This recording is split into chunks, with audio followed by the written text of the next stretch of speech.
네, ETF 시황입니다. 전반적으로 좀 어두운 분위기가 관측이 되고 있다라고 볼 수가 있겠는데요.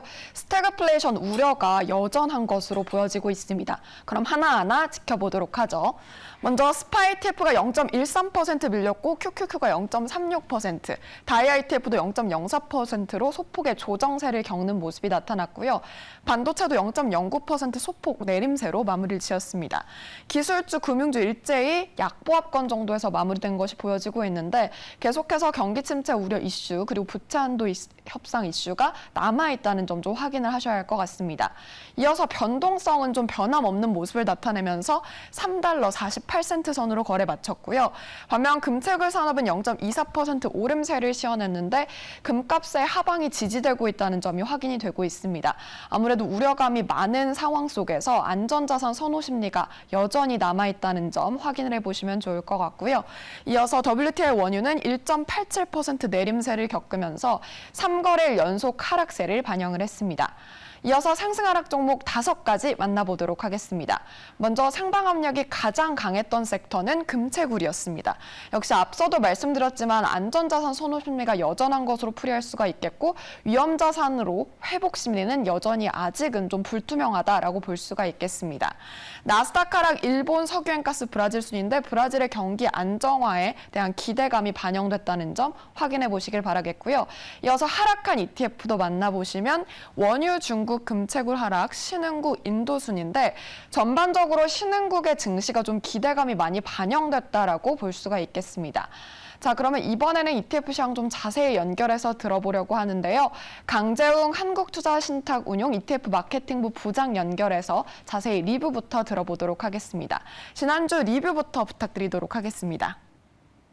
네, 지난주 미국 증시는 명확한 호황세가 부재한 가운데 지수별로 다소 차별화되는 모습을 보이면서 지지부진한 흐름을 좀 이어갔습니다. 다우존스 지수는 마이너스 1.11%, S&P 500 지수는 마이너스 0.29% 하락 마감했고요. 기술주 중심의 나스닥 같은 경우는 플러스 0.40% 상승 마감했습니다. S&P 500 같은 경우 보면은 최근에 4,000에서 4,200선 사이의 박스권 범위를 등락을 반복을 하고 있고요. 또 거래량도 큰 폭으로 감소해서 투자자들의 관망 심리가 다소 강해졌음을 좀 반증을 하고 있다고 생각합니다.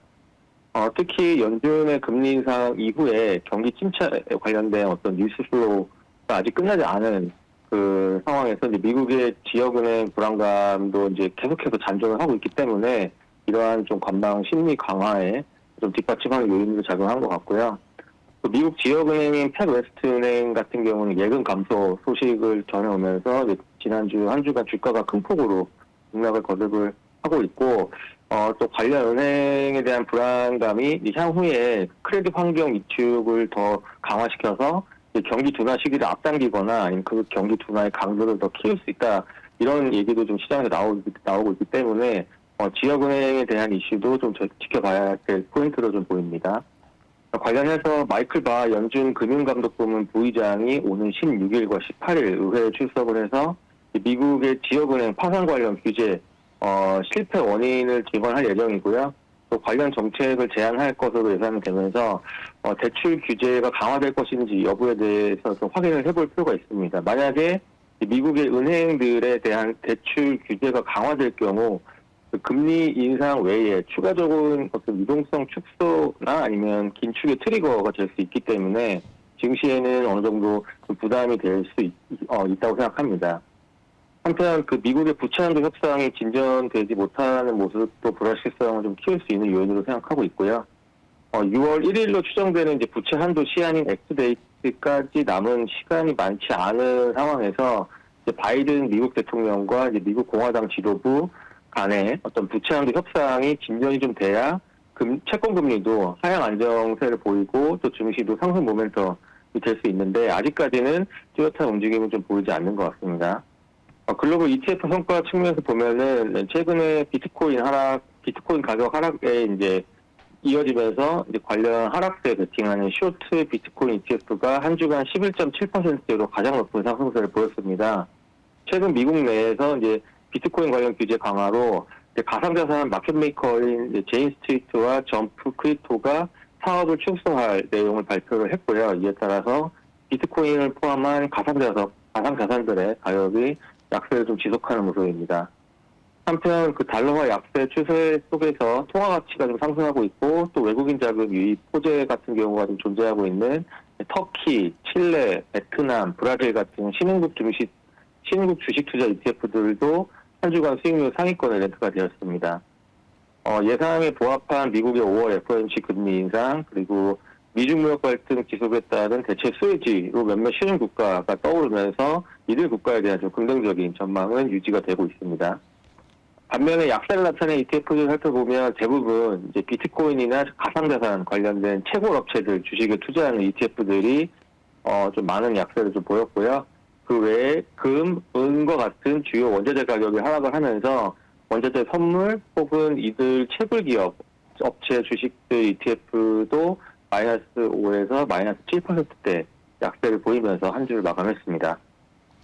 네, 신흥국 ETF의 강세가 두드러졌고 또 원자재는 약세를 보였다라고 정리를 해주셨는데요.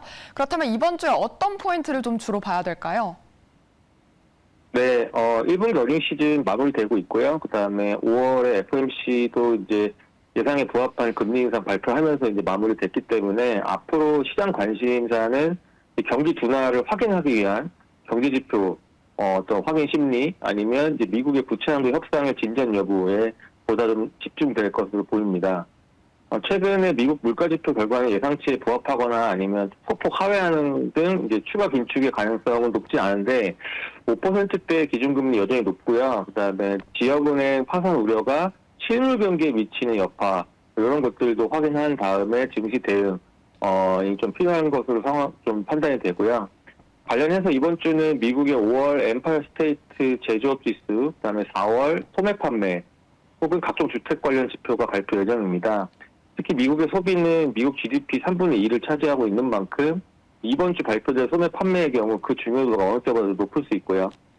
다행스럽게도 시장 전망치는 이제 0.8% 증가할 것으로 보여서 전월인 마이너스 1% 감소 대비는 플러스로 전환할 것으로 예상이 됩니다. 그래서 지표 자체가 경기 침체 우려를 좀 완화시킬 것으로 보이지만 그래도 결과 자체는 좀 확인할 필요가 있습니다.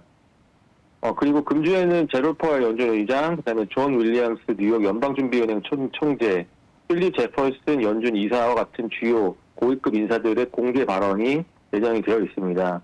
최근에 물가와 고용 지표에 대한 이들의 평가가 어떤지 확인할 필요가 있고요. 또한 이에 따라서 오는 6월 FOMC 금리 정책과 관련한 힌트도 이러한 스피치에서 좀 확인을 하려는 시장의 심리가 강해질 수 있기 때문에 이들의 발언의 내용에 대해서도 좀 주목하실 필요가 있습니다.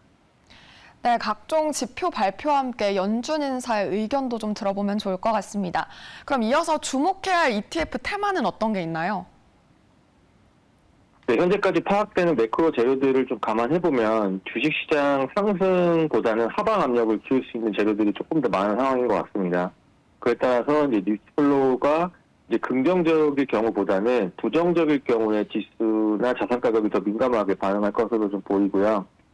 관련해서 이제 주식 쪽은 변동성이 높은 경기 민감 업종이나 아니면 중소형주 관련 ETF보다는 대형 성장주 아니면 이제 헬스케어나 유틸리티와 같은 좀 경기 방어적인 성격을 가진 업종에 투자하는 ETF들에 대한 고려를 해볼 필요가 있습니다.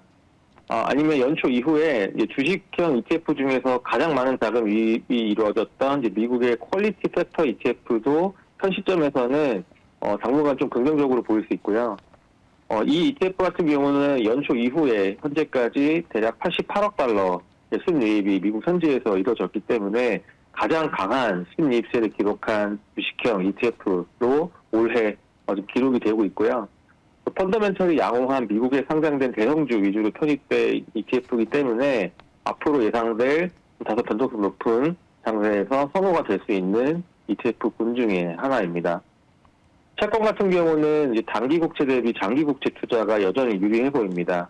미국의 부채 협상이 이제 진전이 되지 못하고 있는데 최근에 이제 단기 국채 위주로 이제 금리가 많이 상승을 하고 있어서 이 단기 국채 가격이 약세를 보인 상황이었습니다. 특히 이제 초장기 국채 같은 경우 이제 30년 만기 국채 금리는 최근 경기를 반영해서 경기 둔화 우려로 금리가 하락하면서 채권 가격은 반대로 조금 오르는 상황이거든요.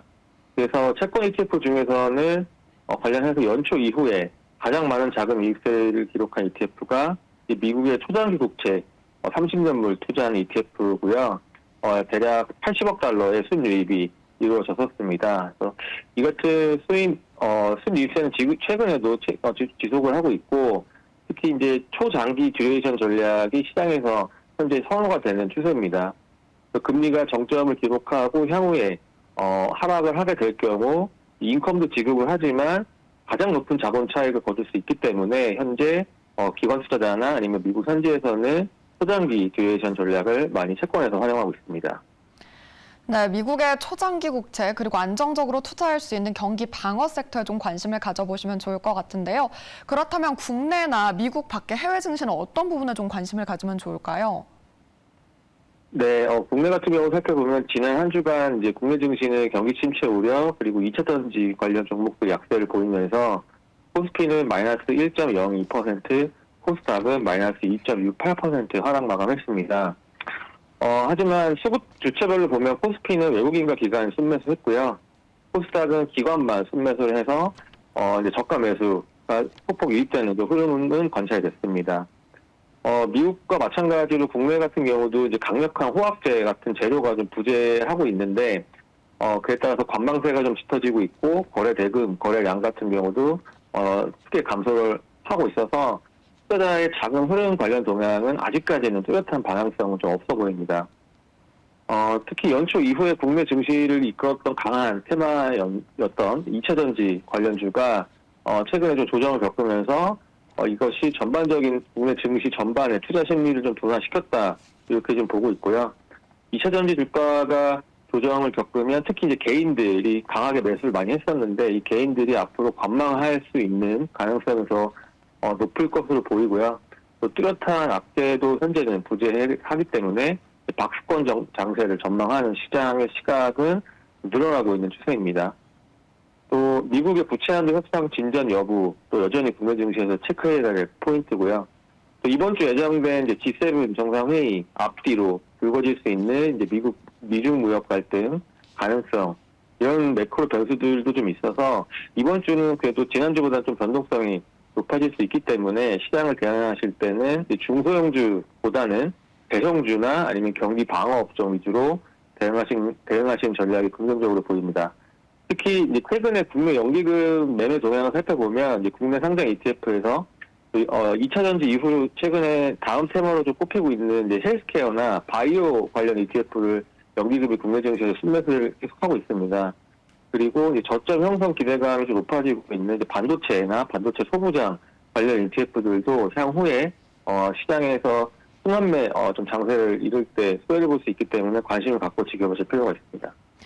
네, 국내 바이오, 헬스케어 그리고 반도체에도 좀 관심 집중된다라고 짚어주셨습니다. 지금까지 강재욱 한국투자신탁운용 ETF 마케팅부 부장과 함께 ETF 시황 알아봤습니다.